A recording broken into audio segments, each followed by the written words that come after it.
and when Gina comes back, I'll mention this as well. If you could stay behind the podium and That's not right. wander too much. Okay. You know, I know sometimes it's natural, people get going, but the light will drop off. You know, so we'll be able to follow you a certain amount, but if you could try to stay close to here. Hold any questions, if you can. Okay. Sometimes people get excited and they say, well, but what about, you know, such and such? Yeah. And if somebody does that, if you would repeat the question. Okay. So you know, everyone can yeah, hear. because we don't have the audience mic'd at all. Okay. Or ask people to hold questions till later. Okay. That would be perfect. Great. We talked about how we'll start. Mhm. We'll talk about time. No, and you're not planning on using the. Right. No laser pointer. Yep, You were saying, right? Exactly. Yeah. Any other questions that you have right now? I don't think so. So No. what we'll do is we'll test these mics. Okay. And then I'll shut my mic off, and Okay. we'll also shut the house mic off. And then just a few minutes, like a minute before we go, if you want to come over, we'll turn both of those back on, especially since you're starting. Yes. So, Yes. Okay. so your mic for me is turned on right now. Yes. Why don't you go ahead and turn the house mic on, Okay. and we'll give those a quick test. So it's on right now. Both of our mics are now working. Are not working? Yes, it was the receiver. Oh, good. So I can. You can use any of those. Oh, excellent. Excellent. Yeah, Tom is probably gonna use either that one or that one, but that's gonna be, Yeah. I think he said he was gonna use to this one. switch. But let me do this test and then we'll. Sure. We'll test the other one. That's good. It's a good look. The double mic. You just have it on. It's all free, so UW, like UW would have paid for my hotel. I'm good, Gina. How are you doing? Good. Yeah. Oh, you're right. Oh, okay. There's camera. I told Alan our heads will be right on PBS for years. You'll be famous. Oh, we will. No, I was happy to see this. I was happy to see this. This will be cool. So the building's doing okay? Yeah, absolutely. Test 1, 2, 3, 4, 5, A, B, C, D, X, Y, Z. Butter is the best, and that's why we are presenting on it tonight. We spread it on bread, we put it in risotto. Those are the only things I do with butter.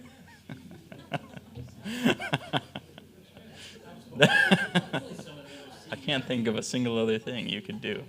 Do you need some more? Nope, I think we're good. All right.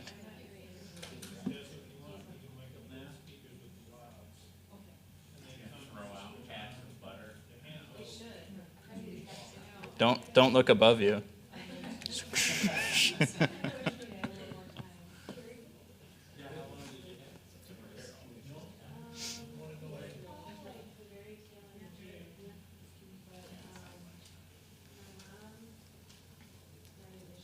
Both mics are good, or okay? I just want to see one thing on your transmitter for my mic. not Oh, that. for your mic, say.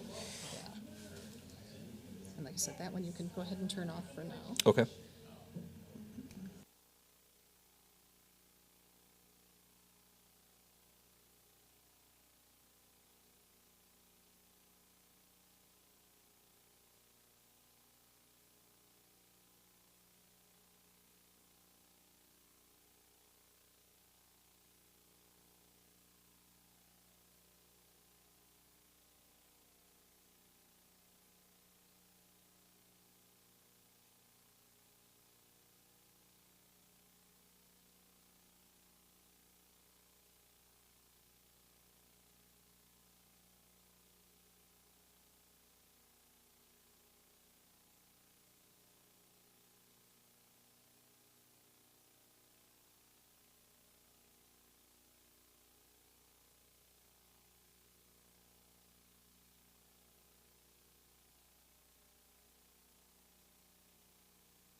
strip. Okay. Oh, yes. Yeah, that was working just fine.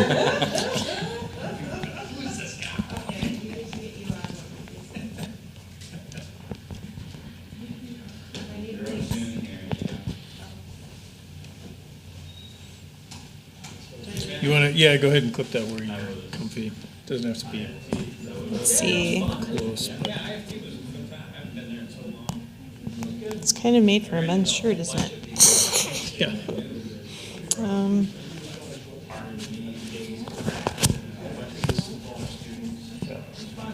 Does that work? Just go ahead and say something. Count to Hello. 10, something. 10, 9, 8, 7, 6, 5. Is it working? Yep. Okay. We're gonna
Thanks for coming out on such a splendid evening. I hear the traffic is magnificent. I will talk slow to give people a chance to come in. It's all backed up from here to Verona. Next week, Chris Saha from the Wisconsin Institute for Discovery will be here to talk about gene editing to treat blindness. So this is a pretty significant change in my understanding of what can be done with gene editing, and that's what's cool about research. On August 9th, Amy Rosebrew from the Wisconsin Historical Society will be here to talk about fire, shipwreck, and cheese, Wisconsin's lost coastal communities. This was the talk that Amy was scheduled to give back on the Friday in the middle of April for science expeditions, but that had to be postponed, so I'm delighted that she'll be here next week. All right. Oh, look, I think we're ready to go. All I have to do is wait for Kerman to give me the big hi sign. Where did Kerman go? Dun, da, da, dun, da, da, da, da.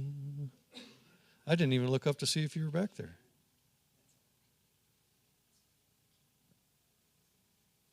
It's not easy having this high level of talent.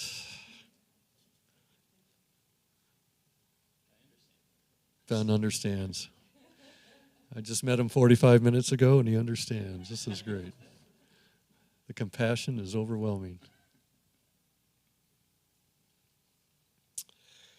Well, yes.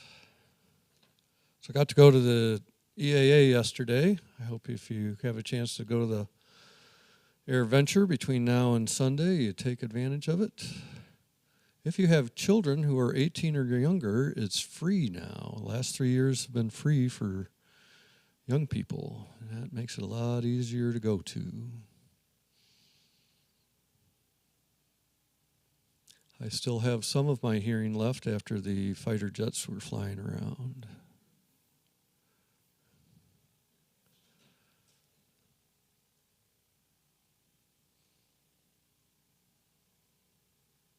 And Nick, how does it sound as far as audio on Zoom and everything? That's good? Great. And you're not getting audio, Kerman? Okay. 1, 2, 3, 4. 1, 2, 3, 4. We are having audio difficulties for the first time in 7 days. Well, it's not cutting out for you, so that's good. Yep.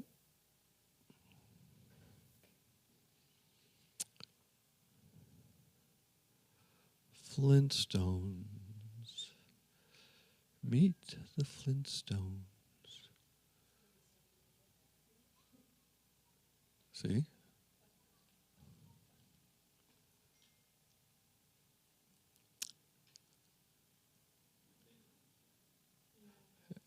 Oh my goodness. Don't get going on that. Here come some more people. We're having a little audio hiatus. How is the traffic? Why are the parking lots all full?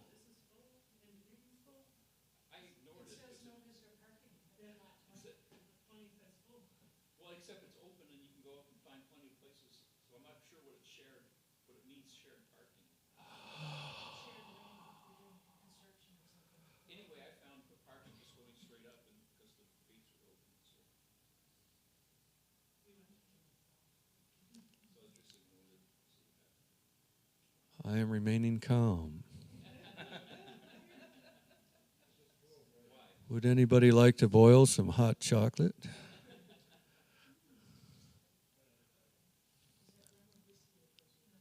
What's that? Well, when we make Boundary Waters hot chocolate, you start with some Lake Insula water and you add the chocolate powder and then some marshmallows, then some honey, some cinnamon, and vanilla, and then the Glenlivet. And people mocked us. It's like, what are you doing putting single malt whiskey into hot chocolate? Like, well, that's part of the colorful pageantry of being in the Boundary Waters. So that's what I have to pass on to my family. This is, yes.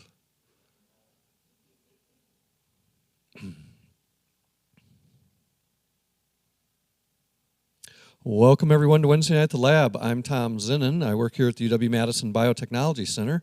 I also work for the Division of Extension, Wisconsin 4-H. And on behalf of those folks and our other co-organizers, PBS Wisconsin, the Wisconsin Alumni Association, and the UW-Madison Science Alliance, thanks again for coming to Wednesday Night at the Lab. We do this every Wednesday night, 50 times a year. Tonight, it's my pleasure to introduce to you Gina Mode and Ben Ullerup Mathers. They're both with the Center for Dairy Research, and they're going to be speaking to us tonight about buttermaking in Wisconsin. Gina was born in Fort Atkinson and grew up on a fifth-generation dairy farm. She graduated from Fort Atkinson High School and then came here to UW-Madison to study food science. She got her MBA from Edgewood College here in Madison, and she's been working at the UW-Madison since 1996. Ben Ullerup Mathers was born in Plymouth, Minnesota, which is a western suburb of the cities. He went to Wayzata High School and then went to McAllister College in St. Paul, where he studied computer science and Chinese, which is an unusual combination. He's been here at UW-Madison since 2021. I'm really looking forward to hearing about buttermaking in Wisconsin. It's a long tradition with a great future. Would you please join me in welcoming Gina Mode and Ben Ullerup Mathers to Wednesday Night at the Lab.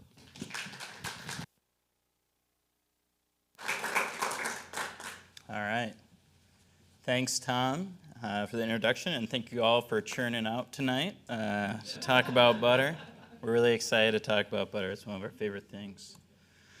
So I'm going to start us off tonight by talking a little bit about the broad history of butter. There's a lot of minutia that we're not going to be able to delve into, but I think we can establish an understanding of the development of butter and how it has led to the product we're so familiar with today. It is slightly apocryphal, but the first step for butter in its long journey probably started something like this. There's probably a shepherd who placed some milk in a bag, probably made of sheepskin, slung it over the back of his pack animal, and then went on a long journey, possibly leading his herd to fresh pasture. When he arrived, he opened his bag, and instead of finding that milk that he was expecting, he found these delightful golden kernels floating in a thin liquid instead. The prolonged agitation of that ride had probably turned that milk into butter and buttermilk. This newfound creation must have tasted good, or at least been intriguing enough, because people have repeated and refined this process for thousands of years. So, but aside from enjoying the taste of butter, which I think most of us can agree butter tastes fantastic, why would people even put in the effort to make butter from milk, right? A lot of times when we think about food, it's a lot about survival, especially historically. Well, first, butter preserves that milk. Raw milk only lasts for a few days. Pasteurized milk lasts for a few weeks. But butter can last for months or even years, especially when we're using modern techniques. You know, how is this possible? It's using the same premise behind a lot of food preservation. Yeah. I'm sorry to do this. No problem. Would you mind starting over? Nope. Right from where you are. I apologize. Yeah. Where do you want me to start over from? Actually, from the beginning. From the very beginning. Yes, please. Okay.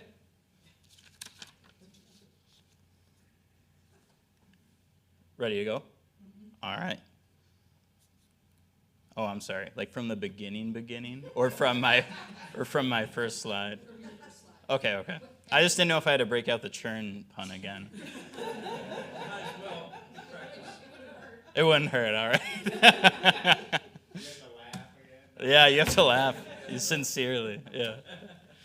All right. Thank you, Tom, for the introduction, and thank you all for churning out tonight to listen to butter.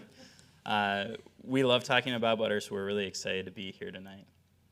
I'm going to start out by talking about the broad history of butter. There's a lot of minutia that we're not going to be able to delve into just for the sake of time tonight. But I think we can establish an understanding of the development of butter and how it has led to the product we are so familiar with today. It's probably slightly apocryphal, but the first step for butter in its long journey started something like this. There was probably a shepherd who filled a bag with milk, slung that bag over the back or the neck of his pack animal, and then went on a long journey, possibly leading his herd to fresh pasture. When he arrived at his destination, he opened up that bag, and instead of finding the milk that he thought he put into it, he found beautiful golden kernels floating in a thin liquid. What had happened was that the prolonged agitation of the ride had churned the milk into butter and buttermilk. This newfound creation must have tasted good, or at least been intriguing enough, because people have repeated and refined this procedure for thousands of years. But aside from enjoying the taste of butter, why would people even put in the effort to make butter from milk, right? When we think about food historically, a lot of times it's about survival. Well, one good reason to make butter is because it preserves milk. Raw milk can only last for a few days. Pasteurized milk lasts for a few weeks, but butter can last for months or years. How is this possible? Well, this extended shelf life is achieved through the standard methods common across most food preservation. Lowering moisture, right? Milk is usually 87% moisture thereabouts, whereas butter is between 15 and 20% moisture. By adding salt, sometimes historically an excessive amount of salt, as we'll talk about in a little bit. And through acidification, right? The addition or the creation of acid. And historically, that would be traditionally done through fermentation. However, we can also turn milk into cheese, which, unlike butter, a lot of cheeses taste better and better as they age, as opposed to butter, which really starts to decline after not too long, even though it can last for quite a while. So why would someone choose to turn that milk into butter instead of cheese? Well, I think most importantly, they have very different culinary applications, right? What butter has that cheese doesn't have is that butter can be used as a cooking oil. And almost every cuisine relies on a cooking oil in order to elevate its flavors. So for cultures without ready access to other oils, like olive oil, for example, in a lot of Southern Europe, butter really was the most reasonable way to source this important ingredient of a cooking oil. You might be wondering what that very odd-looking lump on the right side of the screen is. That's actually, we're not going to talk too much about it, but it's actually something called bog butter that they found in Ireland. This is butter that's been preserved for over 3,000 years in bogs in Ireland. I don't know if you'd want to eat it, but in a pinch, you could probably choke it down. So how do you get butter, right? I think this was a mystery to many people before us. They would take milk or cream and they would try to churn it into butter. Usually it worked eventually, but sometimes it didn't. Even when it did work, sometimes it broke within a few minutes, and other times it would take hours to break that milk or cream into butter. And the flavor was not exactly predictable. This mystery of butter and butter making, combined with the important role many dairy products have played throughout cultures across the world, has led to a certain amount of mysticism and ritual surrounding this delightful spread that we know today. But to this level of mystery and unpredictability is probably hard for us Wisconsinites, even as an adopted Wisconsinite, to understand. I would wager that most of us have a pretty narrow perspective of what butter is. Right? For most of us, it is probably that convenient yellow stick that reliably spreads, melts, and delights, almost invariably made from the cream of cow's milk. But butter was not and is not even today as uniform as we think, and it has manifested itself in a myriad of ways throughout its long history. So as an entryway into discussing this history of butter, this history of the production of butter, I want to talk about what we currently understand as normal butter, what we picture when we think of the word butter. It probably looks a lot like this, right? But what we don't often think of is that this is pasteurized sweet cream butter from cows, sometimes salted, sometimes unsalted.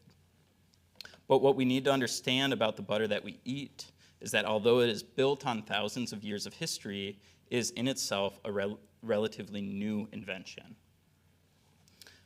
First, we can talk about the fact that it's sweet cream. What does that even mean? Maybe most of us don't know what sweet cream is or what the other options are. So we call it sweet cream in order to distinguish it from cultured cream or acidified cream. So if you think about the cream you buy at the store, if you took a sip of that, which I highly recommend doing, if you haven't done it before, it's really fun to taste the differences in creams, though people look at you weird. If you take a sip of that, it's mild, it's fatty, it has a creamy texture, and it has a faint sweetness to it, right? Not like a sugary sweetness in a brownie or a piece of cake, but there's a faint sweetness from that natural lactose that's in that product. By and large, this type of cream did not exist for most people until the 1900s. So why is that? Well, it starts with how you even get cream in order to churn into butter. The traditional way of getting cream from milk would be through something called gravity separation. Today we use something called centrifugal separation, which we'll talk about in a little bit.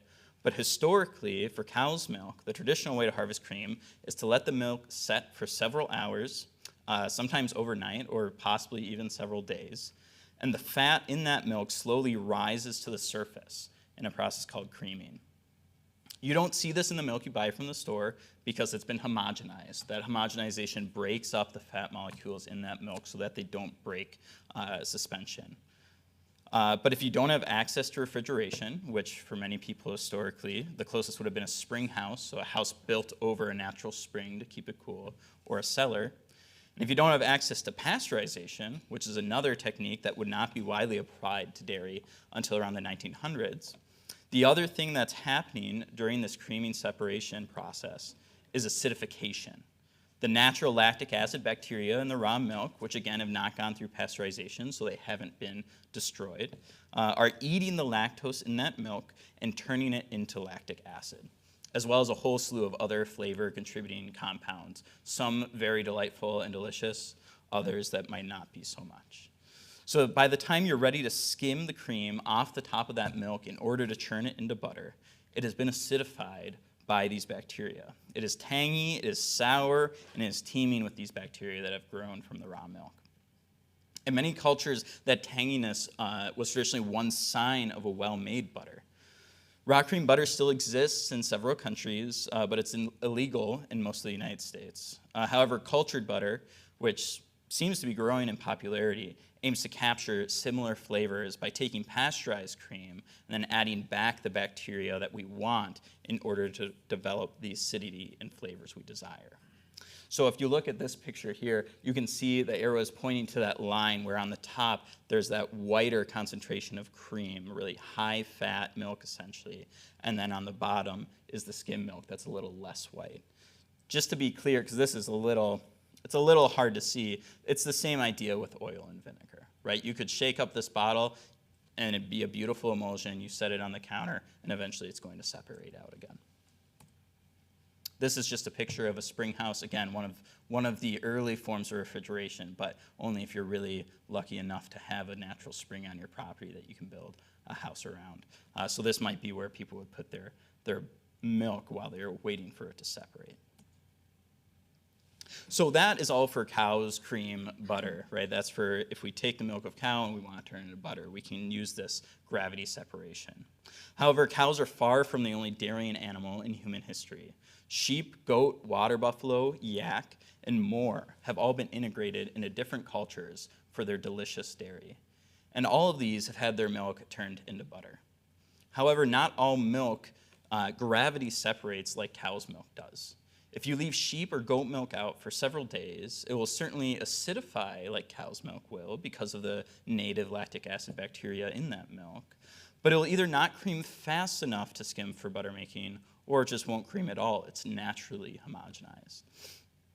So if you want to make butter from these milks of these animals, you have to churn the milk as it is, instead of getting that higher concentration of fat in the cream.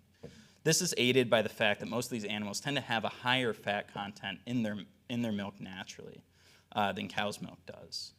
But since you do not have to wait for the milk to cream, you could take the milk straight from the udder, cool it down a bit, and then churn it before much acidity is developed. So in terms of acidity, you could get something closer to the sweet cream butter that we know today, but it would still be raw, and it would still have those bacteria making changes over time as the butter ages.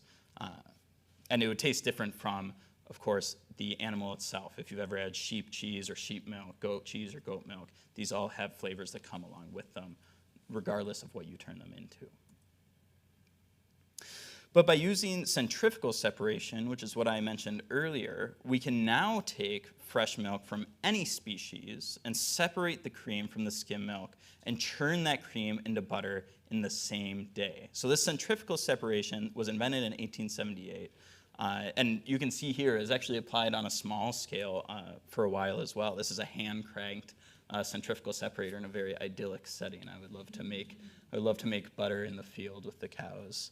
But this separator basically hastens the process of gravity that happens during that gravity separation, while also doing a much better job of separating the fat from that skim milk, giving us cream with a higher percentage of fat, which in turn will churn into butter faster. The higher fat in your cream, generally the idea is that it will churn faster. So this process of centrifugal separation, where we can take fresh milk and turn it into cream, lickety-split, is really one of the two cornerstones to the butter that is ubiquitous today, because it made the butter-making process so much more efficient and helped usher in that industrialization of butter. This is more commonly what you would see today when we think of a centrifugal separator. This is very similar to the one that the Center for Dairy Research has in our pilot plant. So it's more sophisticated significantly, but it's all the same premise behind it. So the other cornerstone of the modern butter-making process is pasteurization. Many of us know this. We've heard the term pasteurization probably since we were born. But pasteurization is the process of heating a product to a certain temperature for a certain amount of time in order to significantly decrease the number of bacteria in the product. So for cream that you're going to turn into butter, the legal pasteurization parameters are either 185 degrees Fahrenheit for 15 seconds or 165 degrees Fahrenheit for 30 minutes. The destruction of most bacteria in the cream leads to a butter that will remain sweet. It won't acidify because those bacteria are no longer there to turn the lactose into lactic acid. Additionally, it will destroy any native lipases in the cream. So a lipase is an enzyme that breaks down fat into very aromatic, often potent, and in butter, often very unpleasant flavors. In cheese, we sometimes want that lipase to break down the fat. If you think of things like provolone, for example, there's this kind of stinky, strong note that comes from that lipolytic activity. But in butter, you don't really want it. So when you hear about fat going rancid, that rancidity is caused by that lipase acting on the fat. And historically, rancidity has been a huge problem for both butter makers and butter eaters because the butter, again, was made with raw milk or cream and stored without refrigeration. But rancidity is more of a food quality issue than a food safety issue for butter. So rancid butter was often eaten by people, but people have always liked eating tasty food, so many solutions to this problem of rancidity were tested out. First, people sometimes horrendously oversalted their butter in order to try to preserve it more, right? These common techniques of the more salt you have, the longer something will last. And this did work to some extent, but the downside of it was that you have really salty butter. You wouldn't want to eat this butter. So they would often soak it in cold water before using it in their cooking. The other option, which is just an extrapolation of this concept, was pickling butter, so submerging it in a salty brine just like you would for vegetables. But perhaps the most successful process to extend the shelf life of butter without rancidity was through the production of ghee. This was done very often in India. To make ghee, butter is melted and then boiled and strained through a cheesecloth. This effectively deactivates any lipases through the heating process while also driving off residual moisture in the butter. So what is left is a clarified, lower moisture, and much more stable butter, often used more as a cooking oil than a spread. I personally don't like the texture of ghee on my toast, for example, because it's a little gritty. But I can personally attest that I have had like a gallon of ghee that I made about a year ago, and it's still sitting on my counter, and it's Definitely a little oxidized, which is a common defect in most butters, but it is far from rancid, and it's never grown mold, and I still eat it because waste not, want not. So with the advent of technology like centrifugal separation and pasteurization, it really was only a matter of time until butter making was industrialized. However, when we talk about the industrialization of butter, it's important to note how this societal change caused a change in the domestic order as well. In many cultures in Europe, Africa, and Asia, dairying fell into the realm of women's work. Dairy animals were often considered part of the household, and since the household fell under the woman's domain, dairying, including butter making, was part of the woman's role. This is why the term dairy maid has even persisted to this day. We've all heard that term. They were the ones who knew how to make the butter, store the butter, and sell the butter. And although women were initially included in the industrialization of butter, because they were the ones who actually knew how to make it, so of course they had to be involved in setting up these large enterprises, they were eventually almost entirely excluded from the industry. Butter making had left domestic life, but women were largely still bound to the gender roles that kept them in the domicile, resulting in a lack of industrial women butter makers. Thankfully, that is reverting now, right? And there are more women butter makers, both in commodity butter and in the, once again, growing number of artisan butter makers in the market. We're going to start churning the pages of history, right? The easiest pun we can make, but I love it. So we're just going to go through several types of churns. And I just find it important to realize that when we talk about these methods of butter making, there's so many different specifics that you can use, so many nuances that are all trying to achieve the same thing. So this is a very common type of churn, probably one of the first types of churns. It's simply a tripod that you hang some sort of vessel from, and then you swing that vessel back and forth, filled with the milk or cream until it breaks into butter. So this is an image of a woman using a gourd as that vessel. And here's another image, right? The same idea, but using a sheepskin bag instead. Of course, this is the plunger churn. This is the most commonly known old school churn when we think of the idyllic butter maid in her natural habitat. This is what we think of. You simply fill that churn with cream, you put the plunger in, you put the lid on, and then you just thrust the plunger back and forth until it breaks into butter. Of course, a beautiful picture you can hang on your wall here. Another common type throughout history was the paddle churn. So it's all the same idea, right? We're just trying to agitate this cream until it breaks into butter. And Gina's going to talk a little bit more about the specifics of how that happens later. But the idea here is you just suspend these paddles in the cream. You can turn them as fast as you can, and it breaks into butter. This one is a hand-cranked one in a mason jar. This is a larger one made out of a barrel, but the same idea within that. And then this is a version that's very commonly used in India. They have a little bit unique way of turning that paddle by using the ropes wrapped around the spindle of the paddle. And I actually have a video of that we can watch.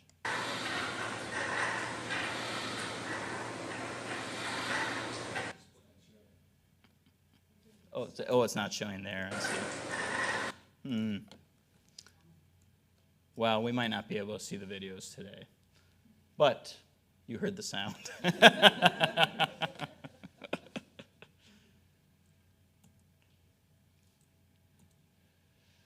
This one, again, unfortunately, we won't be able to watch the video, but this is one of my favorite churns. The idea here is it was marketed to housewives in the early 1900s, and the idea was that it could mimic placing a jar of cream inside the pouch of a kangaroo and then having that kangaroo hop around the field. And it was said that it could churn cream into butter in a minute and a half. So if you look up this video later, you can search exactly that, kangaroo minute butter churn. It does a reasonably good job of mimicking that movement.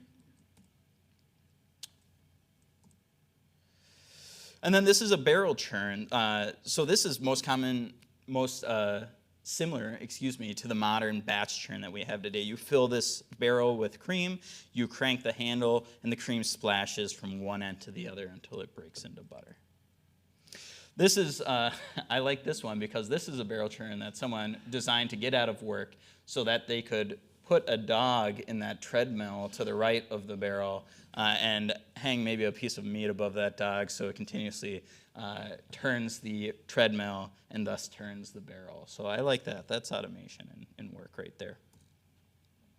And then there are a lot of other tools that were traditionally used in butter making. These are called butter hands. That's my favorite term for them, though they're also called butter paddles, which were used to work out more moisture from the butter. So you take that butter that you churned, it's still sopping wet with that buttermilk that it came from, and then you can work it more, and you can work salt into it, and then you can shape it with these items here.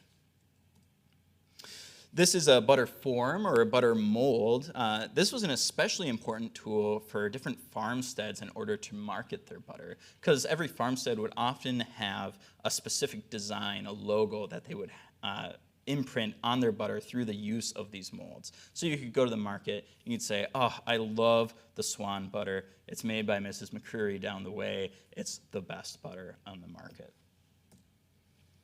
And then this is something called a working table, which would be used with a similar intent to those butter paddles. You would put the freshly churned butter onto the table, and then you would crank that shaft in order to roll that pin back and forth across the butter, again, to change the texture of the butter, to distribute the moisture evenly, to work in salt, and to drive out a little bit of moisture. Another video that you should definitely watch when you have the chance. This is a modern batch churn. I won't go too much into this because Gina will talk more about these, but again, it looks kind of like the barrel butter churn. It's just a lot bigger. It's made out of metal. A little less work than cranking, hand cranking, or getting a dog to crank a barrel for you. And this is a continuous butter churn, definitely the faster, more efficient version when it comes to modern churns. But they both have advantages, disadvantages, depending on what your operation looks like. We do just want to mention, right, I talked about my ghee sitting out on a table for a year. Butter is a very safe food. It's made from pasteurized cream, pasteurized relatively high temperatures. It's a low moisture content like we talked about. It's a water and oil emulsion. There's often fat and there's often acid, either in the form of fermentation or added acid. Now, sweet cream butter is the exception to that in terms of the acid, but all those other ones hold true. And we did want to mention the butter-margarine war, especially living in Wisconsin like we do. The original form of margarine was actually invented in the 1860s in France due to the shortage and high cost of supplying butter to Napoleonic troops. It was a spreadable mixture with a beef tallow base. This might sound unappetizing to us, but due to the issues in butter quality that we mentioned earlier, it actually often tasted better than butter that was readily available on the market, and it was cheaper. This was actually an important moment in European butter making, and so by extension, American butter making, because it drove an increase in quality because butter makers knew they could no longer compete on a cost basis, so they had to compete on a flavor basis. Now, the modern margarine we know today is an extrapolation of this original idea. Once we could extract a greater number and volume of vegetable oils and harden these oils to behave more like butter, animal fat was replaced by the cheaper and more readily available vegetable oils. And this was especially prominent during the World War II rationing, where butter was once again less available than we would prefer. Now, once dietitians thought these margarines would be better for human health than butter, since they had their origin in plants, and because animal products, especially fat, were increasingly looked down on in the health community. However, there is mounting evidence that appropriate amounts of animal fat, including butter, can have beneficial health outcomes in several areas. I think Gina will touch on that a little bit later. But despite the health consensus, many states did not take kindly to the mounting market threat towards butter that margarine posed. Some states mandated certain rules regarding the color of margarine. Butter is naturally a cream-colored, slightly to significantly yellow. And it is easy to color margarine, which is naturally white, to look almost identical to this butter. But some states mandated that margarine remain its pure white in order to not deceive customers into thinking that they were consuming butter. While other states even required the margarine to be colored pink or purple, just to make it super clear that you're not eating a dairy product. Unsurprisingly, Wisconsin was one of the states to outlaw yellow-colored margarine. It was not uncommon for housewives in the 50s and 60s to make joint margarine runs to either Minnesota or Illinois to stock up on the illicit goods. Yellow-colored margarine is now legal for sale in Wisconsin, but it is still illegal for a restaurant to serve margarine to a customer instead of butter unless the customer explicitly requests it. This is the last slide of my part of the presentation before I turn it over to Gina. I just want to share two of my favorite pieces of butter lore, which I bet you didn't think there was a ton of, but there is. The first story is of a very practical old woman in Ireland. She was being visited by an anthropologist who was observing her make butter. The cream was taking far too long to churn, so the woman went to the fireplace, drew out a hot poker, and thrust it into the churn. After a few more minutes, the cream broke into butter. Confused, the anthropologist asked her what had just happened. She explained that the fairies must have been hiding in the churn and playing around, trying to stop the cream from breaking into butter. So she had to scare them off with the hot iron poker. From her perspective, she successfully scared away the fairies with the hot iron. From our perspective, she significantly raised the temperature of the cream, and we know warmer cream will churn into butter faster. But both of our perspectives led to the same outcome, so who can say? Additionally, and this is truly my favorite one, in Sweden, Norway, and Ireland, there are tales of a milk hare, a rabbit constructed of wool, sticks, fingernails, and skin that a witch could send off to neighboring dairies in order to drink up the milk straight from the cow's udder and return home with the bounty. The milk hare would then vomit the stolen milk into a bucket in front of its creator, who could then use that milk for her own nefarious purposes. So with that, thanks to these sources and these people, and I will turn it over to Gina.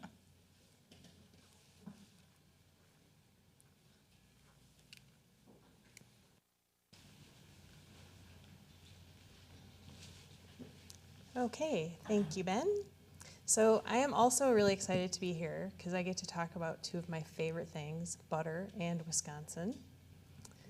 So why is Wisconsin the dairy state? Wisconsin has a unique combination of topography, soil, climate, and weather that is ideally suited for dairy. It is a lot like the dairying regions of Europe. But Wisconsin wasn't always the dairy state. In the 1840s to 1880s, Yankee settlers, English, Irish, and Scottish immigrants from New England, had moved out to Wisconsin and grew cereal crops, particularly wheat in Wisconsin's fertile soil. Why wheat? Wisconsin had cheap, abundant land, and wheat required little capital investment and was easy to grow, simply planted in the spring and harvested in the summer and fall. Folks could farm cheaply and deliver a product that many people needed. In the 1850s, as good as wheat was a common phrase. Wisconsin became a state in 1848, and there were about 117 flour mills at that time to process the wheat that was being grown. The number of flour mills peaked at 700 in 1879. The mill pictured here was in Wapaka. All of the flour and lumber mills had streams, dams, and mill ponds for year-round water power. Today, we only have one flour mill remaining in Kenosha. Milwaukee was a major flour producer until the end of World War I. This is a picture of one of the Milwaukee flour mills. So why the decline? The soil became depleted from planting wheat year after year.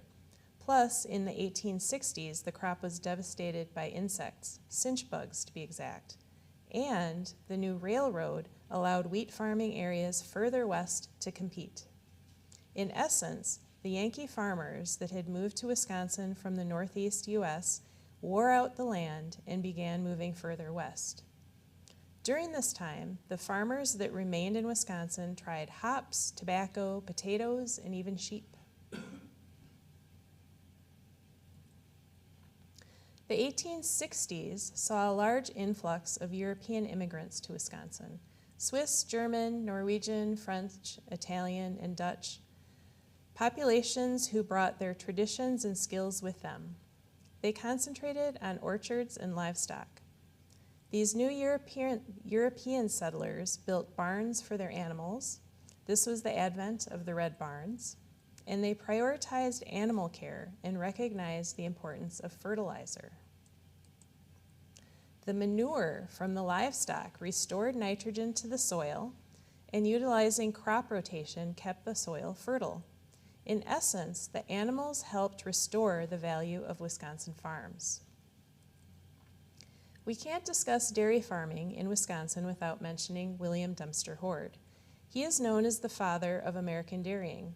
Hord saw the decline in wheat yields and began a vigorous campaign to improve and grow the dairy industry. This was visionary at the time, and it was not easy to convince folks to embrace dairy farming. Pictured on the right is a statue of Hord in front of Agriculture Hall on the UW-Madison campus. We'll talk more about the university's role in a minute.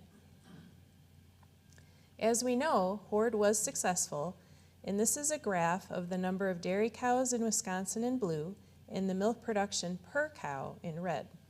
You can see that the number of cows exploded between 1867 and 1912 and peaked in 1945 at about 2.6 million.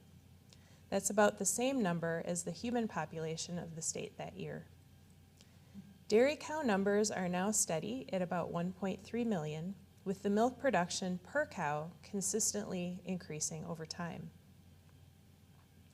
As Ben mentioned earlier, butter was made mainly on farms until the mid-1800s.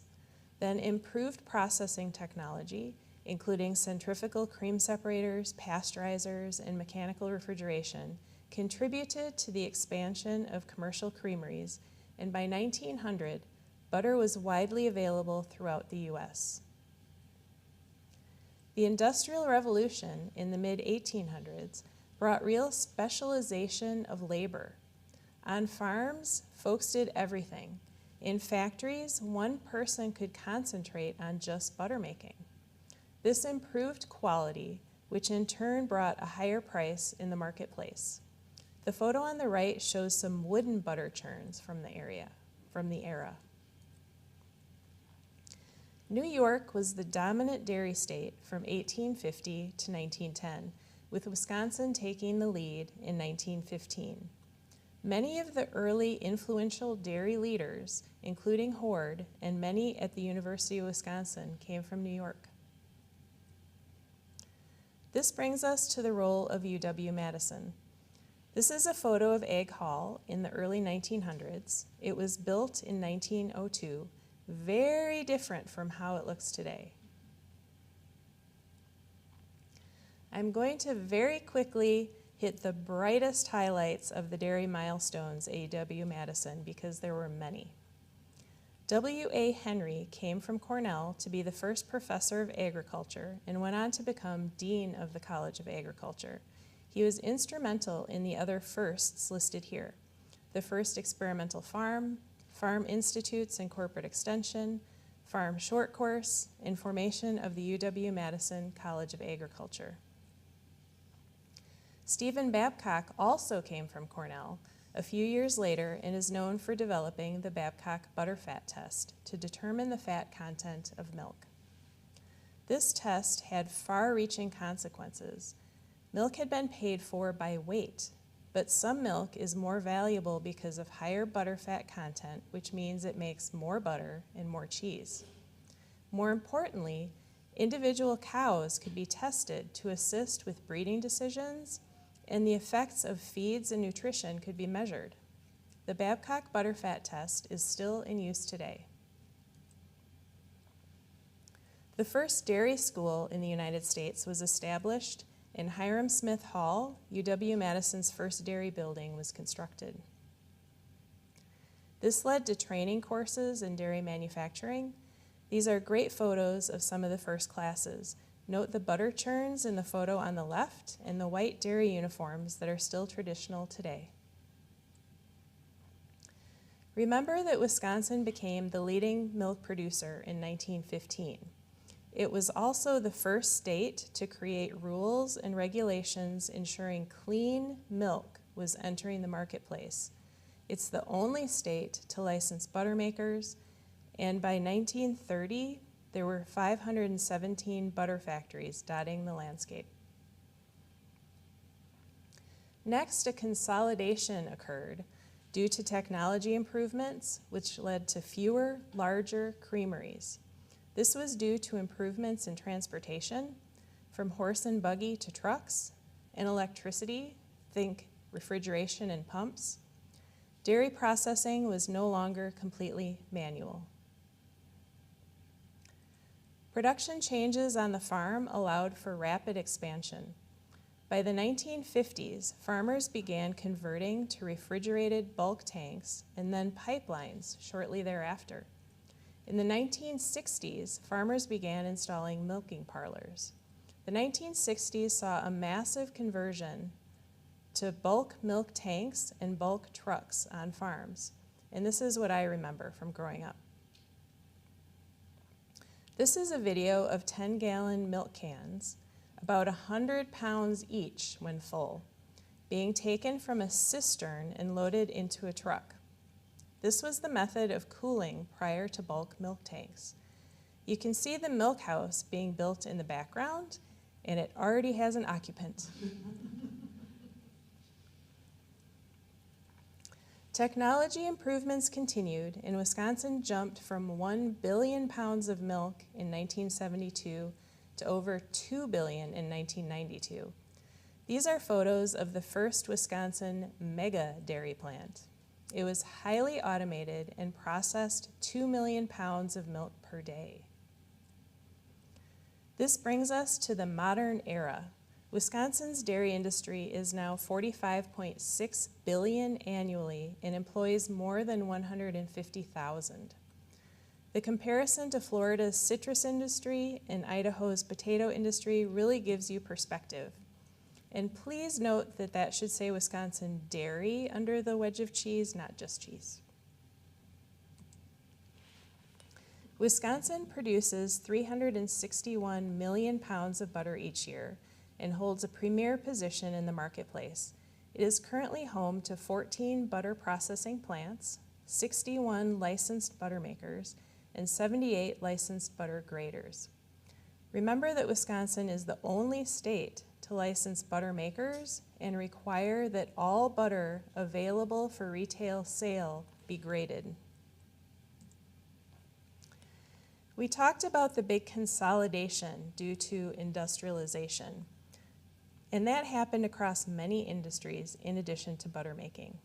In the past several years, we've been really excited to see that Wisconsin has been experiencing a butter making renaissance. We're seeing more and more small specialty and artisan butter makers bringing unique products to the marketplace. Due to an increase in demand, the CDR went from offering 1 butter short course every other year to offering up to 4 butter short courses each year.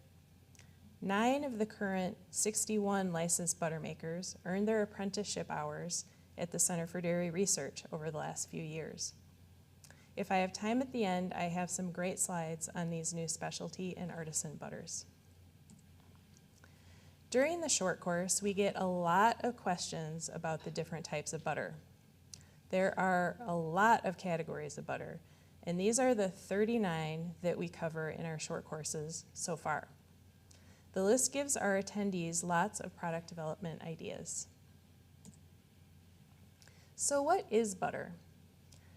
The definition and standards for butter in the U.S. were first set by Congress in 1886 and defined butter as the food product, usually known as butter, which is made exclusively from milk or cream or both, with or without common salt, and with or without coloring matter.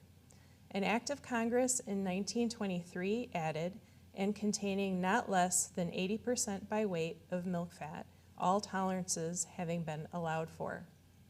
What I find most interesting is that the butter definition is both the oldest federal food standard and the shortest of all food laws.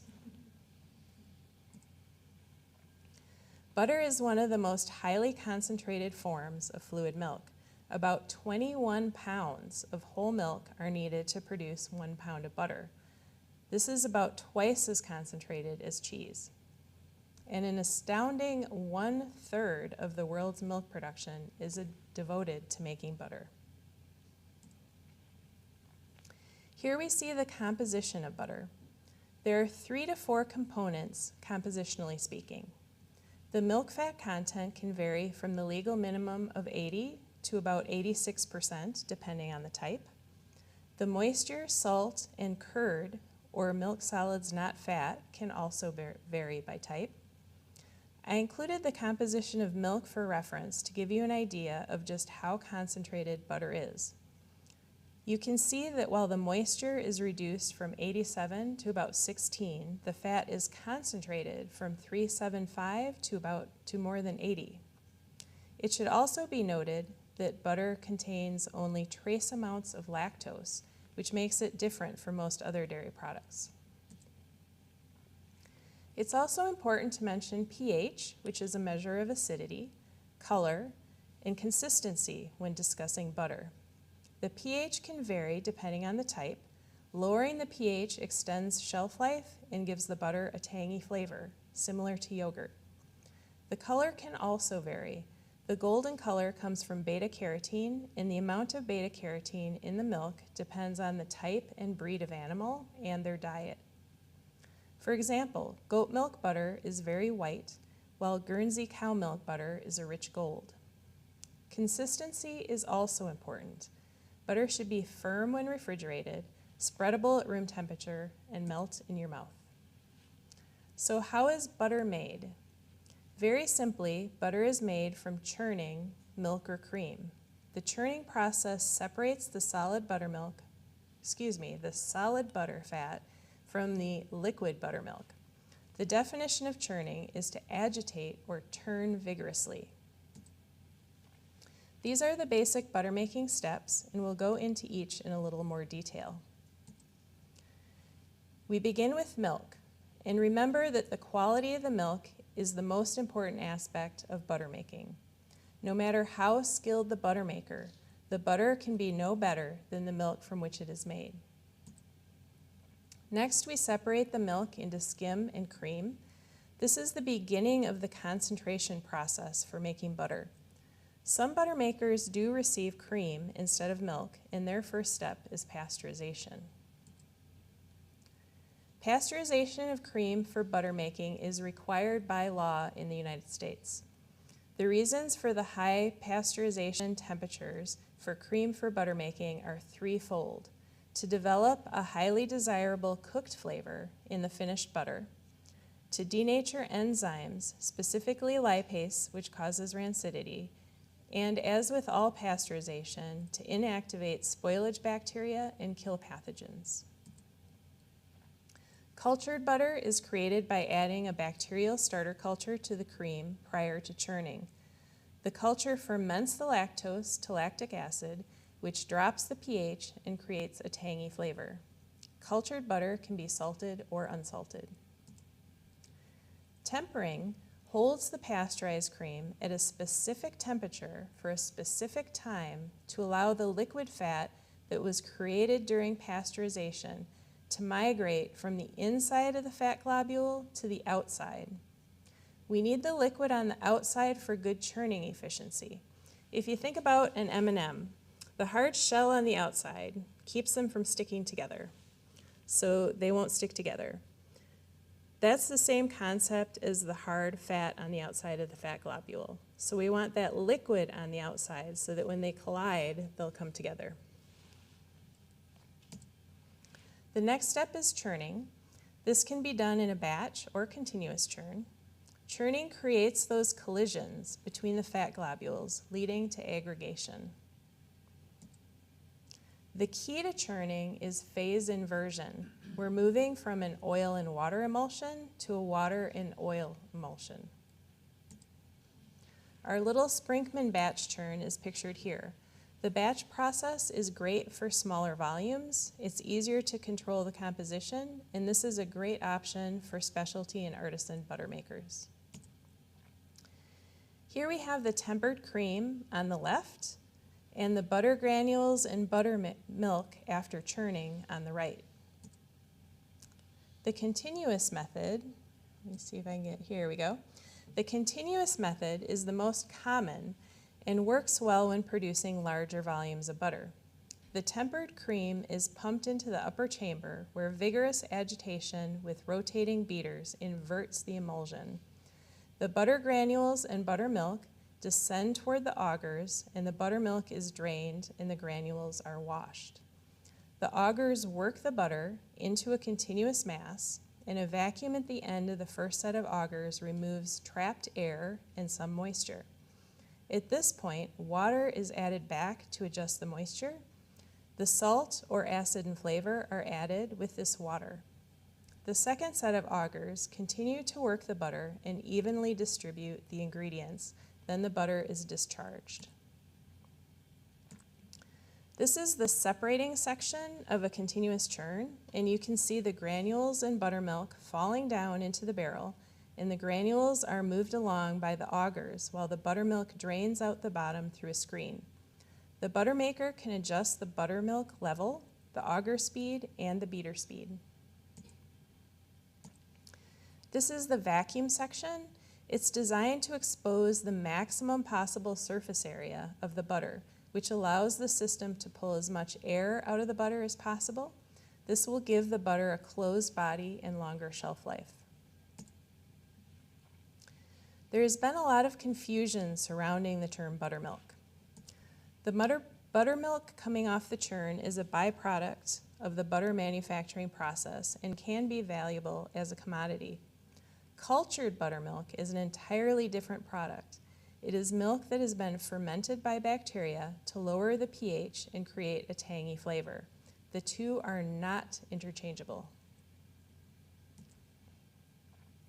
Washing removes residual buttermilk and increases the shelf life of the butter.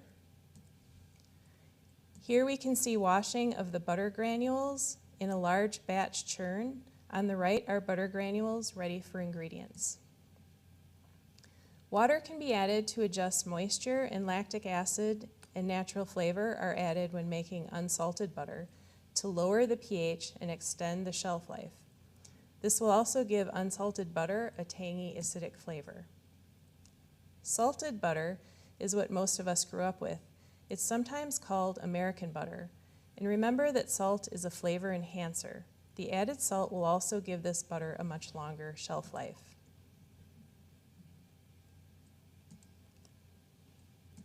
Here you can see the butter ingredients being worked into the butter.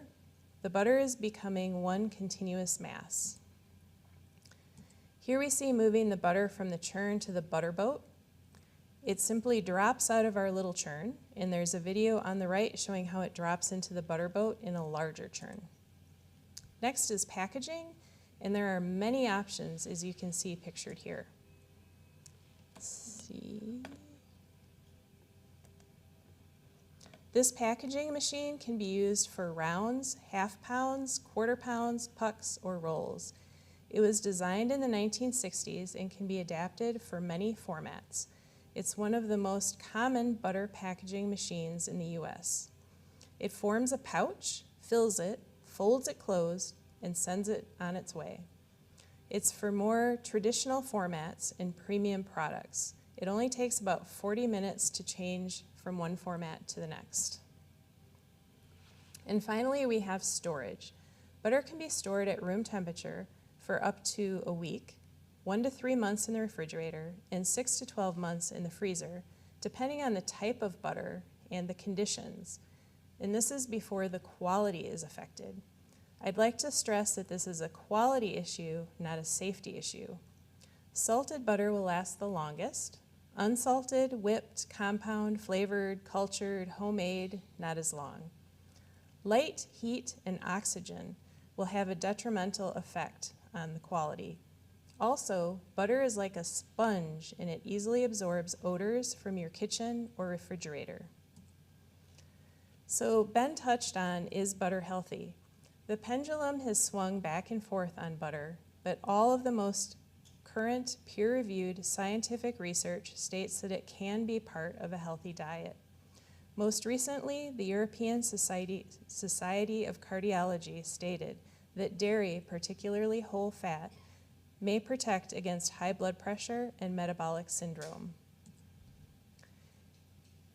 Here are just a few of the components of butter that have shown health benefits, but of course, butter should be enjoyed in moderation. Do I have a few minutes left? And finally, I'd like to highlight some of our artisan butter makers and the unique products they bring to the marketplace. Elcam Creamery makes hand-rolled sweet cream and whey cream butter. Whey cream is cream that is collected from the whey after the cheese-making process and makes for a more flavorful butter. Car Valley makes cow, goat, menage, and sheep cream butters. These are really unique. Nordic Creamery makes cultured, flavored goat, summer, and unsalted butter. Summer butter is made from milk from cows eating fresh grass and hay during the summer months, and it will have a rich yellow color, grassy notes, and a softer texture. Organic Valley makes ghee, salted, and unsalted butter. Organic requires a minimum of 120 days of grazing per year, and it will have a rich yellow color and grassy notes. Pine River Dairy makes small batch churned European style, flavored, lightly salted, and unsalted. European style is higher fat, and Pine River Dairy is known for their wide variety of flavored butters, including the award-winning sea salt caramel pictured here. Royal Guernsey makes flavored and salted butter from Guernsey milk. The extra beta-carotene will give a richer, more golden color, reminiscent of when Guernseys were common and known as the butter breed. Thank you all for joining us, and we encourage you to try some new butters the next time you have the opportunity.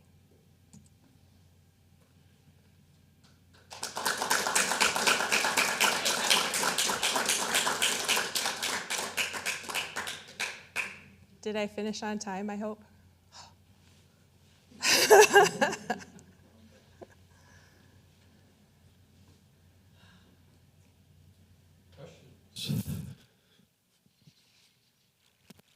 Here we go.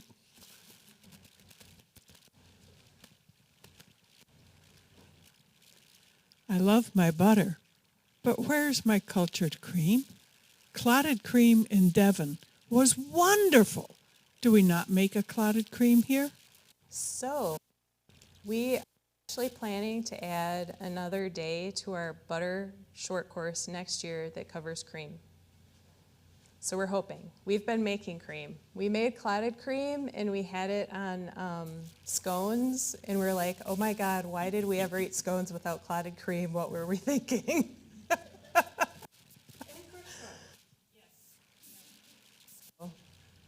We'll get there. We'll get there. So this is for Ben. Interesting talks. So, they come from milk. Was eaten by populations that were lactase persistence, right? So they could metabolize the lactose in milk. That means butter must have been originated in these populations that had the ability to drink milk, which are only like several in the world. There's one in Africa, there's one up in northern Europe. But what is the historical distribution of butter across the world? Because you said lactose is low in butter. Mm-hmm. Therefore, the people who don't have lactose intolerance could eat it. Is there any history on that?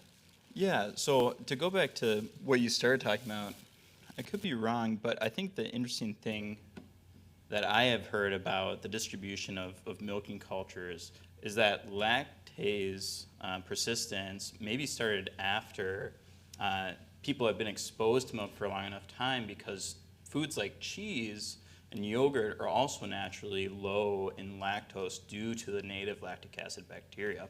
So people might have been eating yogurt and cheese for a long time, And they had this fresh milk around, and that exposure to it is what gave them that lactase persistence. So I think it's probably in those cultures, like you're saying, where that butter consumption started. But I know there's butter, of course, in Mongolia, in Tibet, there's a huge butter culture. In fact, they make, one of the things I didn't have time to talk about during the main presentation, they offer a lot of butter during their rituals. They mix butter with clay to make things called tormas, which are these beautifully painted statues. There, I think in Morocco, there's the smen. It's a butter that you bury in the earth and ferment for years. And they use special herbs. And then I think there's some ideas that butter is mentioned in the Bible, though it's hard to tell if it's butter or some sort of primitive cheese. And then, of course, Northern Europe, butter was a huge, important way of life as well. So it's a lot of these colder climates. I mean, obviously India and Morocco being exceptions, but aside from those, a lot of colder climates where, again, it's harder to have that other source of cooking oil. I think that's where a lot of it comes down to. But I will say I'm not an anthropological expert by any means.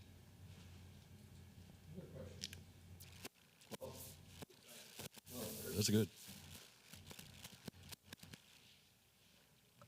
Thanks. So I have a real quick question. Gina, products to me almost look like cheeses. In particular. So are they intending this to be used in about, or that folks eat a lot more on a cracker, if you will? So more flavored butter.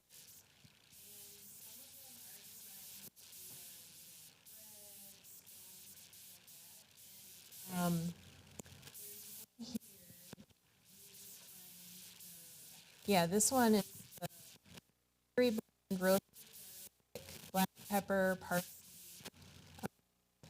They recommend using it as a finishing butter on steak, saute vegetables, dress up noodles, or a quick and easy garlic bread. Using it for a lot of different. Thank you for an interesting talk. Just kind of answered my question. That's what I was going to ask, is where would you use some of these specialty butters to, I don't know, compare or appreciate the flavor difference from our standard butters? So, bread? I just like it on sourdough. Yeah, bread is the best. Bread is. I do know people that put the sea salt caramel on popcorn. So, yeah. So, where can't you use it? Where can we find it? Unfortunately, the Pine River Dairy is not available in the Madison area, not yet. They are located up, I was gonna say they're almost to Green Bay. And if you're ever in that area, it is totally worth a visit because they have a cheese shop with, hundreds of types of cheese, and they're still selling ice cream cones for 25 cents. So if you're on your way to Door County, make a stop.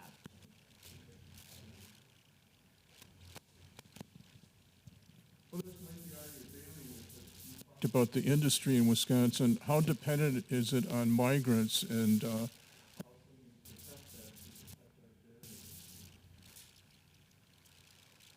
That is outside my bailiwick. I do know that there are a lot of Spanish-speaking folks in dairy plants making butter on dairy farms. CDR has started teaching our short courses in Spanish. I know, like, Horace Dairyman Magazine is available in Spanish. So I don't know if I can answer that very well. Sorry about that. Did you have any other? No, I think the thing we can take comfort in is cheese transcends culture, and butter transcends culture. So I don't think we're ever in danger of losing this industry in the near term. But perhaps the types of dairy products we're making changes slightly to market to the population. In my weekly missive, I included that data table from 1910 showing that in 1909, cash value of butter in Wisconsin was greater than the cash value of cheese in Wisconsin. The impression I have is that the butter fat test from 1890 was a very big deal because of the relative size of the butter industry compared to the cheese industry at that time. Yeah. Can you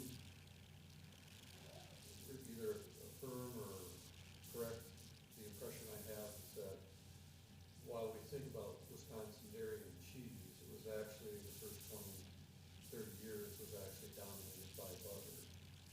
And what were the reasons for cheese overtaking butter in value? So to find data about that, I went to the Historical Society to see what they could find me. I went to Dairy Farmers of Wisconsin, and I had a lot of trouble finding any hard data. I was gonna say, I forgot what I was gonna say. There's more there. The amount of data that we have from those Yeah. there is that it's not at all clear. And yet, when the dairy course started in 1890. Yeah, well, you saw the pictures of the butter churns. You didn't see any cheese. Yes. Yeah. And that there's a footnote somewhere about, the first time that cheese making was taught was 10 or 12 years after that. And that was the first time it dawned on me, at least personally, like, wait a minute, I thought they would have been teaching about cheese from Yeah. the beginning. Yeah. And I wonder about that. Yeah. And I think this is a very interesting era of Wisconsin dairy history, to think of it as the butter era, and then the cheese, coming in and surpassing. Yeah, I agree. I just had a really hard time finding any information. I had people dig around archives, and I found some numbers from like 1897, and then I didn't find another set of numbers until like 1929. So I had a really hard time trying to find any sort of arc. If you find anything, I would love to know about it, because we do a lot of talks on history. Was that 1910? Yeah. And it was actually published in 1918, but it shows the data from 1909 to 1918, and that's out of the University here at college. Okay. And that link is in the email that I think. Yeah, I know. I actually already saved it. Stored it away for later. Would like to, tune me in. I'd be very interested. I just think it's counterintuitive to how I grew up thinking we're about. Yep. Yeah. Creameries and cheese factories, and there was higher value in the butter industry than there was in the cheese industry. It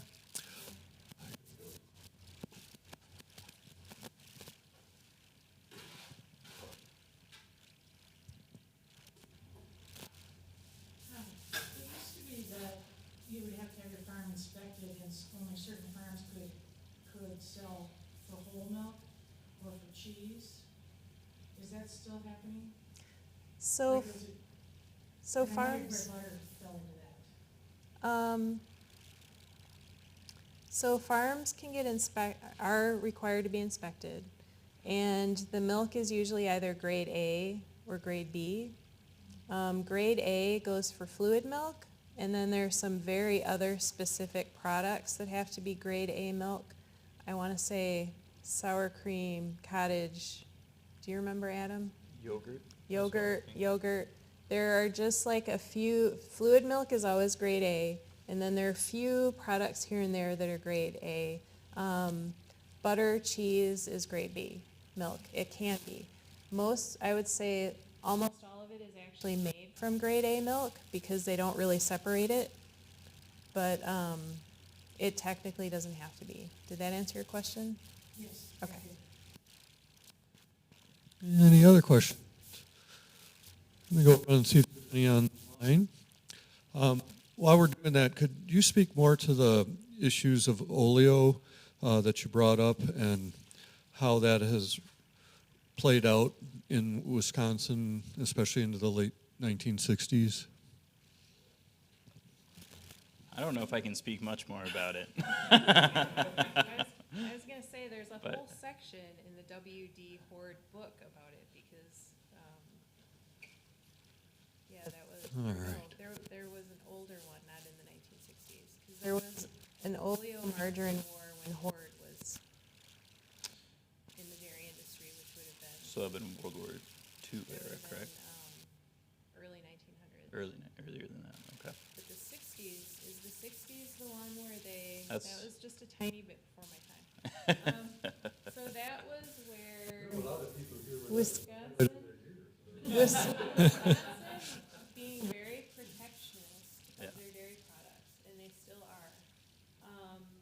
The one in the 60s was basically they did not want margarine replacing butter. So they did everything they could to make it so that people would not buy the margarine. And I remember that you couldn't have the colored, and they would sell it separate, so you'd have your little margarine thing and then your little thing of annatto, and you'd have to squeeze it in and mix it. And yeah, But yeah, the I'm not sure how that resolved. yeah, I'm not sure either. Was it? Oh, there Okay. you go. Okay. See, come on up. Yeah. I'm not sure, but I think it was 1967 when the Okay. ban on yellow margarine was finally Okay. lifted. But they added a 5-cent a pound tax on Ah, good for them. that's in part that money was used to help build the new meat and animal science. Really? Animal science building, which is why it looks like a stick of butter. I made that last part. Okay. Oh, yeah, go right ahead. Because somebody would say, well, how's it different from a stick of margarine? It's like, oh, but no, that's all right. I just remember one time my brother and I thought we were going to be really clever. I don't know where we got a stick of margarine from, but we like put it on the table, the kitchen table, and my dad had like just walked in from finishing chores. I mean, he was still like 12 feet away. He's like, what the hell is that margarine doing on the table? We're like, So you were in a fifth-generation family farm, and that was the end of the fifth generation, I'm assuming. well, my dad is fifth generation. My brother and I are sixth, but he actually works at Horse Dairyman, and I work for CDR, so we're still in the industry. Okay. Just not farming. Trying to think if you wanted to end it at 5, putting a stick of oleo on your dad's. Any other questions? If not, thank you very much. Thank you. Hope to see you next week, and we'll be going over